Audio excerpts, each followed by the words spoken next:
Hello, everybody, and welcome to Forever Rugby on Forever Sport. Drama, and the Stormers are out of the Champions Cup. A last-minute conversion to win it, like we saw in December, but this time unsuccessful from Mine Liebach after the Stormers, put it brutally, threw away a 16-0 lead to go down 22 points to 21 against the reigning champions, who are just so good at a comeback. Not the first team that they've come back to beat, and will not be the last. But I think the Stormers will be looking at that game thinking they had it. They really did have it, and just didn't quite manage to get over the line. Huge learnings, but bit of disappointment to be able to push the reigning champs that far and to come up short right at the end is going to be a tough one to take for the Stormers. Before you sort of break the game down, please do smash a like on the video. Please do subscribe to the channel as well. It all started in the third minute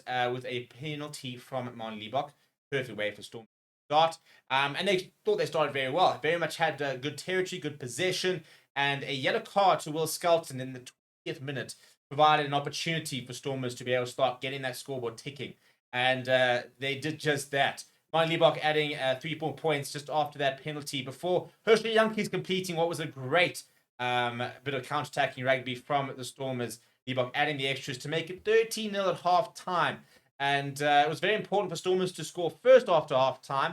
They did that through a penalty to make it 16 points to 0 at 45 minutes. But this is where they'll kick themselves. 47 minutes, 13 points to 0. By the time it got to 61 minutes, 17 points to 16. 17 unanswered points in 50 minutes effectively is what killed the Stormers. And you can't do that really. So it was the first try by Penvern, converted by Hastoy. There was then another penalty to make it 16 points to 10. The yellow card from Marcel Tennyson proved very costly. Gregory Aldred going over in the 61st minute.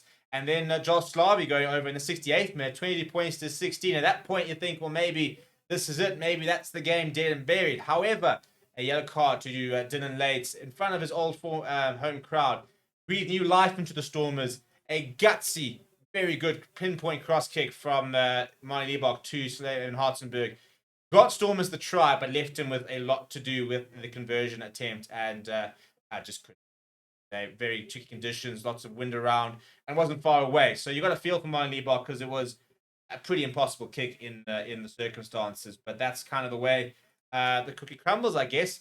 Look at the stats, very interesting. Territory-wise, 56% for La Rochelle, but that took a while for them to start getting into it.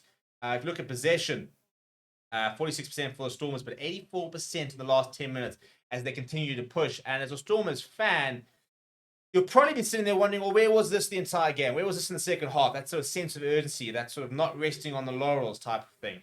If we look at the scrums, Stormers scrum took a while to get going. 73% scrum success rate compared to La Rochelle, whose set pieces, by the way, were flawless. 100% scrum success, 100% line success, 100% restarts. So the basics from La Rochelle were very strong, even if it took them a while to sort of build a bit of momentum from an attacking point of view. Post-contact meter, Stormers edging them there. More ball carries from La Rochelle. More line breaks, though, from the Stormers. Turnovers lost 10 from La Rochelle, but I thought the Stormers weren't great at the breakdown either. 13 penalties conceded by Stormers, 12 from La Rochelle, pretty even there. And 2 cards to 1, so not too much to differ there. Tackles, 128 made by the Stormers, 96 made from La Rochelle. Stormers at 87%, La Rochelle at 84%. Ironically, total kicks in play, exactly the same, 24 for each team. In terms of some key players, Will Skelton and Gregory Aldred, the primary ball carriers for La Rochelle. And for the Stormers, Slaven Hartzenberg, Evan Ruiz. If you look at line breaks, for example, not too many players getting too much there. Ruben van Heerden completing 17 tackles. Brock Harris with 13. Kurt Barlow, by the way, named man of the match. 13 tackles. I thought he managed the game really, really well. It was a big part of that sort of turnaround. Look at turnovers. 1-3 from Levani Boccia. As you kind of imagine, just so good at the ground. If we look at some of the attacking stats there, Dan du Plessis, Ulapana Suoteni and Gregory Aldred with 4 defenders beaten each. And look at meters carried. Damien Willemse, 109. I tell you what, I wasn't going to mention this, but I think I have to. Damien Willemse, I think, you can't say is the reason that they lost. But right towards the end, just before that Dylan Lates had a card, Damian Willemse, had a brilliant run down the side, stepped inside, but decided not to offload. And Paul de Vet had nobody in front of him. Had he offloaded it, Paul de Vet could have gone under the poles, or at least much closer to the poles, and on the left-hand side, which would have given a much easier kick to Marnie Liebach. So I do look at that moment and think, I think that could have been the moment where they could have won it. But so I think David Willemse will look back at that and be very frustrated he didn't give that offload. But that's how it happens. For La Rochelle, they continue marching on. The three-peat remains on for the Stormers.